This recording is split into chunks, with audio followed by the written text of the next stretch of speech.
employment in the country. Thank you, sir. Ritesh Pandey ji.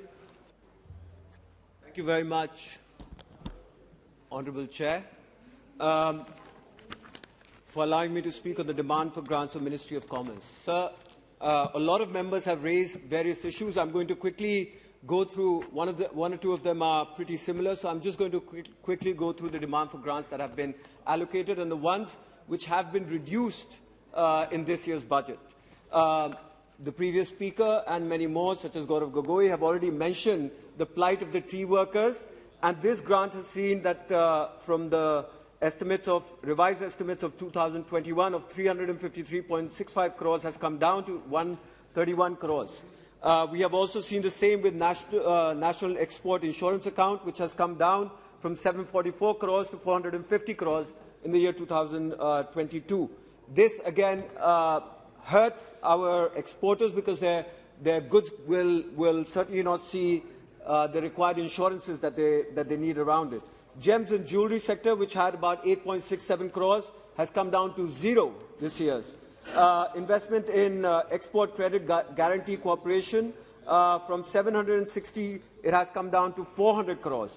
And the budget for central sector schemes projects from 6,646 crores revised in 2021 to 5,209 crores for this year's budget. Export Inspection Council, 0. And Northeast areas from 300 crores, it has been revised to 125 crores, which is extremely sad given the fact that our northeastern areas do really need this support in order to progress. Sir, we have been constantly talking about unicorns and how the country is seeing or is going to gain from the employment that the unicorn companies are going to generate. We also know that most of these unicorns have come through the sector of technology. They have used the vast and ever-increasing linkages of internet that is going in the far-flung areas of this country, and people are increasing their consumptions through online purchases. And these unicorns have capitalized these purchases and have grown to grown into very, very big companies. But when we look at the new e-commerce rules, we certainly can see some hindrances in this leap and bounds that we have made, that our unicorns have made in the recent past. Several contradictions in the new e-commerce draft rules have triggered confusions among many people in this sector.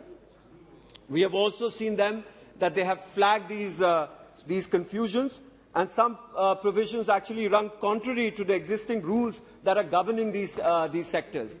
So I would like to point out that the draft policy is too broadly laid out, and it is also outdated. It follows the 1998 WTO definition of the e-commerce as buying, selling, marketing, and distributing of goods and services through the electronic network. This definition includes industries and entities that do not traditionally fall under the e-commerce umbrella, such as financial products or services, news and other publications, as well as cultural products such as traditional handicraft and textile. So you have to give me 5 minutes at least.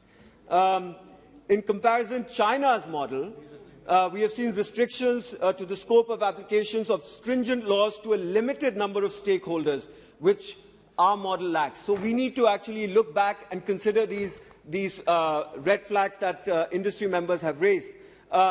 The second part of these rules is the related party definition. This is also very concerning, as it potentially includes all entities, such as those involved in logistics and joint ventures. Sir, there are many companies that provide the back-end work. If you order something, they deliver the good to your house.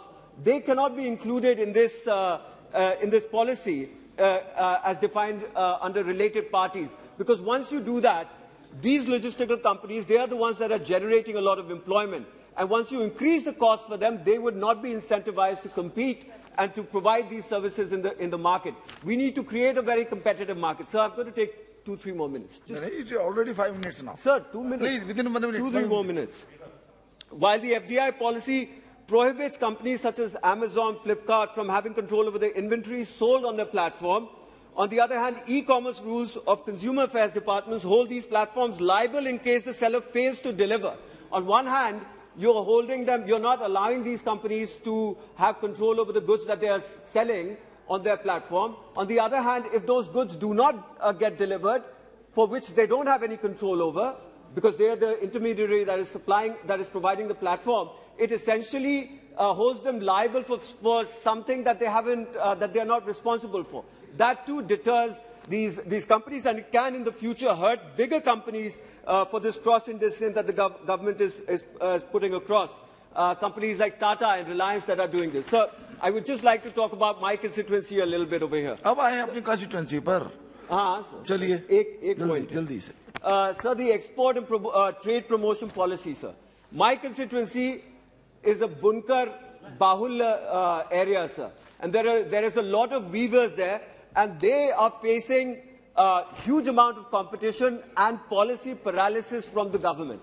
So today, the unchecked export of cotton and cotton yarn that is happening from our country to Bangladesh, Vietnam, Thailand and China is affecting this industry adversely. So I'm concluding. You have to just give me 1 minute. Sir, today, due to advance agreements that for cotton yarn that is going out of our country, due to these advance agreements, the supply of cotton yarn within the country is reducing. And that affects our weavers in our country because they are not being able to procure this yarn in time. Okay. While they also